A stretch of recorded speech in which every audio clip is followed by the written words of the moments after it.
Hi, I'm Reena Singh. I'm an occupational therapist. I wanted to share about the recent interactions with some of the kids who came to see me because that would help you to take certain insights from this discussion and use it for your child.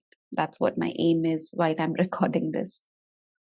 So, we all are aware that tactile, the deep pressure activities are very helpful for a child. We know that, right? I mean, most of the parents ask me how many times in a day do I do the deep pressure activities? And, you know, if it is once a day, twice a day, or thrice a day. And I want to talk about two ways by which we can provide therapy. One, which is called as prescriptive therapy, which means, you give me. So if I have vitamin B12 deficiency, iron deficiency, vitamin D deficiency, so I take a pill once a day or twice a day or once a week or whatever. So that's a prescriptive way of doing therapy, which means do the deep pressure twice in a day. Do it before school or do it at night before the child goes off to sleep. Depends again why we are doing the deep pressure. So there's a what you call prescriptive way of doing therapy, and there's another way which is called as responsive way of doing therapy. Now, what do I mean by that? And which is better? Both are better. They're both good because prescriptive also is important, and doing the therapy in a responsive way also helps in a big way. This child who came to see me had a complete disruption with his sleep wake cycle. He was not sleeping for like a year or year and a half. His dad was also a doctor, and the child was on medications, and sleep was not getting settled. So, when I met him in person and I worked with this boy, every time that I went to touch him to do any activity, he went like this. He took some, so I have a dupatta here right now. He took the dupatta, whatever, and he went like this. So I had a lycra there at the center where he came to meet me. So he held the lycra like this, held it close to him, and he moved on to one side. So he was using that like a safety, like how we have a safety blanket. I feel comfortable here. But every time that I went to touch him, he didn't allow me to even touch him. And he was like all of times, like, going away from me. It's called avoidance behavior. So when I spoke to his mom, and she said that I do the deep pressure activities even if he gets into these behaviors. This is very important. What I want to share here is if your child doesn't allow the deep pressure activities, I will not force it on the child. I never impose the input on the child. Never. We would do the activities and we'll very, very gradually, there has to be like that kind of a dance where where the child allows, and then you do. He doesn't allow, you move back. He allows, you do. He doesn't allow, you move back. So that's the way I added up the deep pressure activities with him throughout the session when he came to me. And initially, when he entered, he was crying. He was a little, he was pulling hair. He was biting his own hand. He was like uncomfortable. He didn't know what all would happen. It's a new place for him. I was new. His mom knew me, but he had met me like a year, 2, 3 years back, and he didn't remember or whatever. Basically, he was very, very disturbed when he entered into the room, and he just wanted to go back home. He was like taking everything, throwing it here and there. So, he wanted to go back home. And when we started working on the deep pressure activities so that he could calm down, he didn't even allow me. He was happy with the lycra, the cloth that I showed you. So he was not this cloth, but the way he was holding it.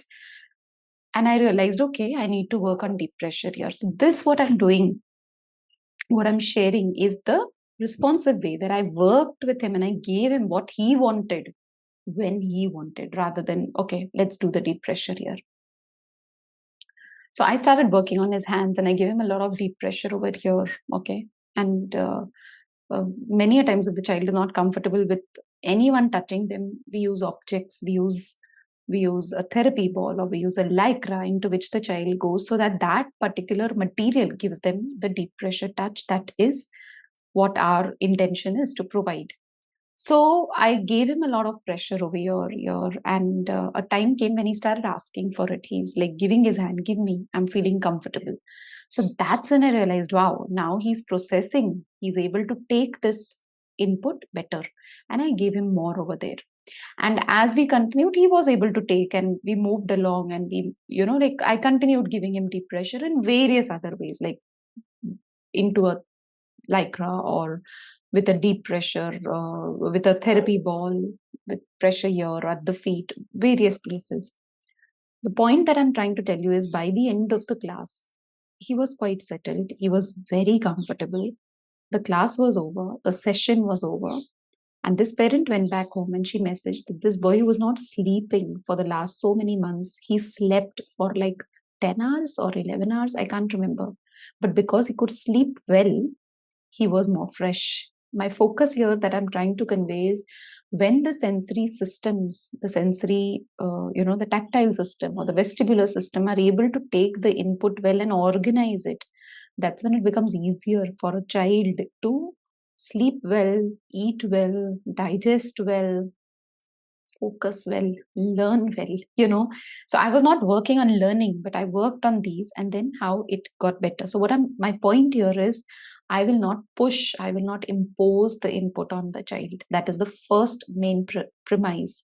Second, yeah, I can do it in a prescriptive manner. His mom was already doing it, and she was doing it in the best way that she could, but she was doing it even when he was not ready and he didn't want it. So we want to avoid doing it when your child is not able to take the input. I won't push the input on the child. Another child who came to see me was a verbal child. He was talking, he was speaking, very comfortable. But the moment he entered inside, he he in fact took all the toys and he made himself busy. He was very comfortable in the place where I was. But being a verbal child, I expected that he would talk to me, he would look at me into my eyes, but it seemed as if I was not able to connect with this boy. He was into his own stuff, playing with his own toys, and whenever I called him, he was answering, but he was not looking at me. So I was not able to make a connection with him. He was speaking a lot, but when I asked him to speak something, or when I said one and then two or whatever, he was not able to be with me in that. He was not. We are not. We were not connecting with each other. And the moment I touched him, he was not comfortable again. So it was like, oh, he needs deep pressure. That's where I want to start. Then I can do some vestibular. Again, I give deep pressure. Again, I did vestibular. Again, I did deep pressure. What am I trying to convey is, deep pressure can be sandwiched in between your therapy activities. And the more I did it, the more I found him looking at me, smiling at me, interacting with me, talking to me, not like asking for things. He was only asking for chips. He said chips. He looked at me and asked for chips, which were prompted earlier. But as his sensory system was able to organize that input that it was receiving, he was able to, he was able to say chips like this very promptly. He was able to say it promptly without prompts, which otherwise, when he came in, he needed prompts. So, what am I trying to tell you is, the more the sensory system got more comfortable, it was easier for him to give that eye contact, to be able to speak, to be able to interact, to not be into his own zone, but to come and, make that connection with me. He got angry also in between quite a few times, but then he was able to regulate himself. So, what am I trying to convey with the child in the first one? Don't impose input. Second, when you're doing that activities, and if you feel your child is like very hyperactive, very restless, add up deep pressure. Go back to vestibular, add up deep pressure. Go back to vestibular, add up deep pressure. As and when you find, I want to calm down my child, I would add up deep pressure. And this boy was really connected with me by the time he was done with the session. I have another child who comes to my mind. So this was another child who loved swings. But every time that he would go on the swing, he would get so hyperactive. He was running all over the place. He was jumping. So I learned that this is not what he's able to process. So we did a lot of deep pressure activities again. A lot of deep pressure, crawling in the lycra. We made him lie down in the lycra. We kept the lycra, amongst, and we played row your boat so that we got the pressure with the lycra. We did a lot of those kinds of activities with him. And he started getting calmer. He was giving eye contact. And this child was also a verbal child, but he was stimming, what you call verbal stimming. So he was talking a lot constantly, which was organizing his behavior, but he was not using that to communicate and talk to me. But as he got that deep pressure activities, and we we kind of sandwiched the deep pressure a lot in between. He was able to think. He was able to give eye contact. He could tell me the names of fruits. First, we started with singing songs and he could fill up the blanks. We started with counting and I said one and he could continue and say two. We started saying, okay, tell me the names of fruits, and he could think of those. So what am I trying to convey is deep pressure really helps in a very big way. I have one more child who came to see me, and this boy again was very hyperactive. And this boy, and the only thing that comes to my mind with him is that all that I did was deep pressure. Deep pressure, maybe in the lycra, but I gave swinging also, but deep pressure. Um, Deep pressure with the therapy ball, deep pressure with the lycra, deep pressure with my hands, deep pressure on the feet. That's all. That's all. The entire session was that. But I kept demanding that he talks to me. So he started it the same way, fill up the blanks, count the numbers. And then I said, tell me names of fruits. He could say that. Tell me things that you see in a mall. He could say that. Tell me things that you do in a mall. And he could say that. So what I'm trying to convey is the more you help a child to feel more organized through that deep pressure touch, not just in a prescriptive way, thrice a week, twice a week, but every time that you feel the child is getting a little hyperactive and I provide that deep pressure, it helps the child to look, give eye contact, pay attention, filter out information and not get distracted. What else he could do? Speak and connect with me. These are the kinds of things that we would see. And how long do they stay? How long would I be able to maintain these behaviors? Depends. It really depends. It's like if I have my muscles, like, these muscles which I'm working on nowadays, my biceps and triceps, my triceps is a little loose. And if I want to work on my triceps and I go and do the exercise once a day and then say, okay, done, I won't be able to get that triceps toned up. I'll have to do it again the next day, again the next day. And if I can do 20, I'll do 30 the next day. If I can do 30, I'll do 40 the next day. So it requires constant and consistent practice. So if these kids would follow the home program where the parents use the deep pressure, not just in a prescriptive way, but they also add up the deep pressure through the activities, by like what we did in the session, it would really help. These kinds of things are something that I teach in my online courses. How do you add up? When do you add up? What changes do you see? And how we can keep the momentum. Therapy and the goals and the improvement is never like this. It's going to be like this: up, down, up, down, up, down, up, down. But the child is still going up. It may seem as if, oh God, there's no change. But after 3 months, you look back and you're like, yeah, he can do it better. A lot of parents who work with me say, yeah, they say, yeah, my child is able to stay in that zone for like 15 minutes, for an hour. He can focus. Then as they continue for 2 hours, as they continue 3 hours, as they continue 4 hours, and that state in which the child can focus, pay attention, give eye contact, that gets better and better and better as you provide consistent therapy to your child, not just in a prescriptive way, but also in a responsive way, where you're respecting the needs of your child. Yeah.